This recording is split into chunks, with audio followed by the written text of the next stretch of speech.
लोगों को पता है हज़रत ईसा तो एक खूबसूरत इंसान है, तो दज्जाल तो बदसूरत और काना, तो कैसे हज़रत ईसा कैसे क्लेम कर देगा अपने आप को? देखिए, हज़रत ईसा को खूबसूरत या बदसूरत होना एक सेकेंडरी मामला है। हज़रत ईसा के मोज़े होना प्राइमरी मामला है, बस ये याद रखिएगा। और ये जो बंदा आसमान से पानी और आग के दरिया लेके फिरता है, वो थोड़ी देर के लिए भी शक्ल ठीक भी कर लेगा तो इतना कोई बड़ा मसला नहीं है। तो बहरहाल वो मौजों के बिना पे आएगा। सही है, सही। अभी वो जो उन्होंने मसाया की सीरीज़ बनाई है, उन्होंने कौन सा कोई गोरा चिट्टा बंदा निकाल दिया? और वैसे भी उसको रिकग्नाइज तो बड़े कम लोग करेंगे ना, उसको दज्जाल तो बड़े कम लोग को नजर आएगा कि दज्जाल है। नहीं, अगर मैं दज्जाल हूँ ना और मुझे जैसे छोटे से IQ के बंदे को भी पता हो कि यार लोगों के सामने आप अपनी आंख को भी ज़ाया करनी है, तो किसी एक ऐसे ड्रामाई तश्कील दे दूंगा कि किसी जान बचाते हुए मैंने आंख ज़ाया करा दिया, तो लोग मेरी आंख के ऊपर ना अपनी अपनी आंखें फोड़ेंगे। ऐसे भी तो होता है, हीरो के बच्चे क्या करते हैं। तो समझ रहा हूँ। ये तो एक मुसलमान को ही पता होगा कि अच्छा, दज्जाली दौर में मेरा तो अपना जो व्यू है ना, मतलब कि हम दज्जाली दौर में पीक का जो दज्जाली दौर है, मेरे ख्याल में जितना मैंने रिसर्च किया, जो भी किया उसमें तो है, तो इसमें हमारा लाइफस्टाइल क्या होना चाहिए। अब मैं एटीट्यूड्स की बात नहीं कर रहा, लाइफस्टाइल, एक आम बंदे का क्या लाइफस्टाइल हो कि वो इस फितने से बच सकता है। सूरह कहफ तो पड़ेगा, वो मैंने मान लिया। स्क्रीन्स जितनी भी हैं उससे दूर लाइफस्टाइल है, बच्चों को बिल्कुल डिप्राइव महरूम कर दें।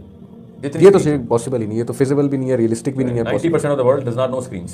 ये हम शहरों में रह के समझते हैं कि नहीं, तो अब तो हर जगह पहुंच चुका है। अफ्रीका में जो गरीब है वो मोबाइल फ़ोन यूज़ कर रहे हैं, इंटरनेट यूज़ कर रहे हैं। नहीं, मैं मोबाइल फ़ोन की बात तो बहुत दूर की बात कर रहे हैं। मोबाइल तो बहुत कम लोगों के पास है। अच्छा, आप समझ, स्मार्ट स्क्रीन वाले मोबाइल हैं दुनिया में खाली।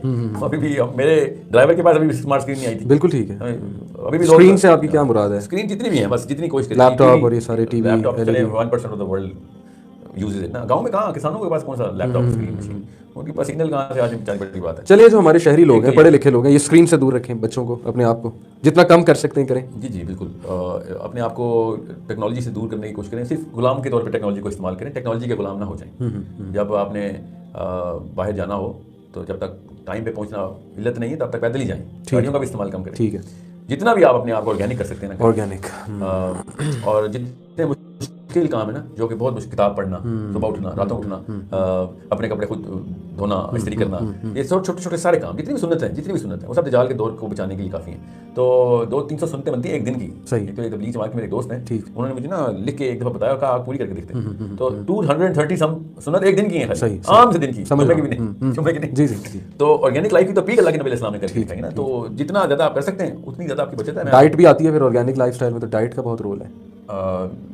हलाल खाना जो है ना, हलाल के अलावा तैयबन जो है ना, वो खाना, जो भी डब्बों की खुराक और फास्ट फूड वगैरह, वो नहीं सही कह रहे हैं। अच्छा, मैं समझ गया। नहीं, आप जानवर खुद पकड़े खुद ज़बह किया करें, सुन्नत है। जो रेगुलर खाने हमारी सब्जियां तरकारी, वो है हमारी सुन्नत। वो क्या, हमने प्लास्टिक फूड्स की तरफ चल पड़े। बिल्कुल ठीक है। तो बहरहाल मेरा नहीं ख्याल दज्जाल मैकडॉनल्ड्स के थ्रू आएगा।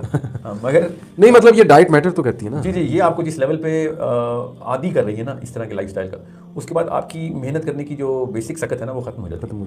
तो गार्बेज इन गार्बेज आउट। मैं एक सेशन आप इंशाल्लाह करना है, बिकॉज आपका बिहेवियरल जो एक एनालिसिस है, और बिहेवियरल साइकोलॉजिस्ट भी आप हैं, कि the art of dealing with temptations. लोग बेबस हुए हैं, उनसे नहीं अपनी टेम्पटेशंस कंट्रोल हो रही है। तो एक लंबा सेशन इस पे होना चाहिए। अभी तो हमारे पास टाइम नहीं है, लेकिन इस पे मैंने आपसे पूछना है कि लोग डिज़ायर्स के गुलाम हो चुके हैं, वो छोड़ना भी चाहते हैं, जिसमें पॉर्न आता है, इलिसिट रिलेशनशिप्स आते हैं, अफेयर्स आते हैं। यूथ तो हमारी इस वक्त जो कर रही है, अल्लाह माफ़ करे, वीडियोस पे पिक्चर्स एक्सचेंज हो रही हैं, वो तो खैर अल्लाह ही बचाए, वो तो मैं मेंशन भी नहीं करना चाहता। तो इस पे ज़रूर एक सेशन इंशाल्लाह मस्ट होना चाहिए, detail, the art of dealing with temptations, कि करे क्या एक बंदा बेबस हो चुका है, उसे नहीं समझ आ रही कि मैं कैसे इस चीज़ से डील करूँ। वो एक ये प्लेटफॉर्म वही है दज्जाल ने ना, बिल्कुल ज़बरदस्ती किसी को नहीं करना, उसने तो बेबस कर देना ना, ह्यूमैनिटी को बेबस कर देना। He will become the hero of the world. Temptation जो देता है ना, सबसे ज़्यादा फुलफिल करता है जी, वो है हीरो। बिल्कुल। वो किसी को तलवार की नोक पे नहीं कह रहा होगा, मान ये तो वो तो सजदा ऑटोमेटिकली कर देंगे ना लोग, जाहिर है, जब उसके पास ग्लैमर की पीक होगी, कैरिज्मा की पीक होगी, रिसोर्सेज होंगी, सब कुछ। तो बहरहाल मैं ये पॉइंट आपका समझाऊँ कि जितना हम स्क्रीन से दूर रह सकते हैं, और जितना हम ये जो इस वक्त लाइफस्टाइल थोपा जा रहा है हम पे, इसको जितना अवॉइड कर सकते हैं करें, तो दज्जाली फितने से हम बच सकते हैं। और इस्लामिक लाइफस्टाइल, इस्लामिक डाइट, जो भी नबी सल्लल्लाहु अलैहि वसल्लम की सुन्नत हैं, उनको जितना अडॉप्ट करेंगे तो definitely will be on the saving and इंशाल्लाह। देखिए, मैं एक जाते जाते एक और बात भी कर दूँ। दज्जाल के ना जो पैरोकार हैं वो उलमा कराम है। इसका मतलब साफ साफ जाहिर है, क्योंकि वो कुरान को तो नहीं कुछ करेगा, लेकिन वो मोज़े ऐसे दिखाएगा। अल्लाह और क्या मसाइल हो सकते हैं, मगर उलमा कराम, लेकिन उलमा कराम को हम जरा स्पेसिफाई कर देना, क्योंकि ये मैसेज ये जा रहा है कि सारे उलमा कराम। नहीं, मैं उस तरफ नहीं जा रहा, मैं एक और एंगल दे रहा हूँ सर। अब अगर उलमा कराम किसी एक चीज़ के पीछे जा रहे हैं, बंदे को मानते हैं, तो जाहिर है उसको पहले उन्होंने दीनी लेवल के ऊपर क्वालिफाई किया है। उलमा कराम की कसरत है हदीस में। तो इसका ये मतलब नहीं है कि वो ज़ॉम्बी हो गए, उनको टीका लगाया उनको। इसका मतलब है कि उन्होंने एक इंटेलेक्चुअल लेवल के ऊपर उसको क्वालिफाई किया। गामदी बेचारा क्वालिफाई नहीं हो सका, तो वो हालांकि मुसलमान आदमी है और सारा कुछ अपनी तरफ से कुछ नीति से कर रहे हैं। तो दज्जाल ने आके ट्रेडिशनलिस्ट को ट्रेडिशन के अंदर रह के मोर्चे दिखाने, हर एक को उसने डिसीव उसके मुताबिक करना है। करेक्ट। मैं कहना ये चाह रहा हूँ कि अगर हमें अपने बच्चों को दज्जाल से बचाना है ना, तो दज्जाल के उन मोर्चों के पीछे जो साइंस है ना वो सिखानी पड़ेगी, वरना ये जो आम बंदा है ना जो सिर्फ तलावती मुसलमान है, हमने वो मुझे देख के पागल हो जाएगा। जब तक किसी बच्चे को ये ना बताया जाए कि जुल्करनैन ने भी ये पोर्टल खोली थी, वो कोई नबी नहीं था, तो उसकी नबूवत के ऊपर तो आपने दर लगा दी। ठीक है, अल्लाह ने किसी गैर नबी से पोर्टल खुलवाई ना, ये बहुत बड़ा मौजज़ा है। ये कुरान पाक है कि जुल्करनैन को क्लियरली बताया कि नबी नहीं है। फिर खुदा होने के लिए कोई मौजज़े की जरूरत है नहीं, सॉरी कोई ऐसी जरूरत नहीं। मौजज़ा कहते हैं उसको जो ना खुदा करके दिखाए। सही सही। ठीक है, तो वो उसके लिए साइंस होना बहुत जरूरी है। फॉर एग्जांपल मैं अगर आज माचिस की तीली से आग लगाऊं तो 1000 साल पहले मौजज़ा है, अब मुझे फास्फोरस का पता है। समझ गया मैं। तो बिल्कुल इस तरीके से हमें ना प्रेपरेशन एक करनी चाहिए कि भैया यही साइंसेज हैं, इसके थ्रू ये सारा कुछ चल रहा है। मैं आपका पॉइंट बिल्कुल समझ, आई होप कि व्यूअर्स को भी समझ आ गया होगा। बच्चों को उस लेवल पे प्रिपेयर करें कि दज्जाल के मुंह पे हंसे वो। ये तो बहुत ज़बरदस्त आपने विजन दिया है। तो बस अभी टाइम भी खत्म हो रहा है, हम सेशन को वाइंड अप भी करते हैं और इंशाल्लाह नेक्स्ट सेशन में चाहूँगा ये टेम्पटेशंस के ऊपर, ये हमारा नेक्स्ट होगा इंशाल्लाह, इसमें हम बात करेंगे। सो टू कंक्लूड, जैसा कि आजकल एक वबा जो फैली कोरोना वायरस और एक पैनिक मचा हुआ है, so please do not panic, take care of your self. हर चीज़ अल्लाह के इज़्न से होती है, अल्लाह ताला पे तवक्कल रखें। नबी सल्लल्लाहु अलैहि वसल्लम की ज़िंदगी से मिसालें मिलती हैं कि उन्होंने तवक्कल, सबसे पहले उन्होंने तलकीन तवक्कल की है, और फिर उन्होंने ज़ाहिर है कि मेडिसिन की भी तलकीन की है, इलाज की भी तलकीन की है, और प्रिकॉशंस की तो तलकीन है ही, tie your camel and then have faith in अल्लाह।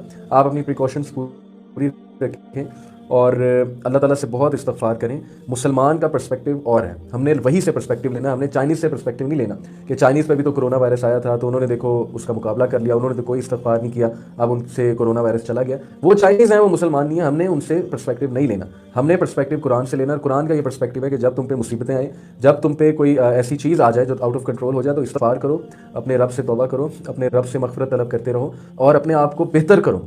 जो भी कमियां कोताहियां हैं उसको एनालाइज करो बैठ के और कुछ करो, ह्यूमैनिटी के लिए कुछ करो। हमारा तो ये पर्सपेक्टिव और यही मैं आप सबको मैसेज देना चाहूँगा।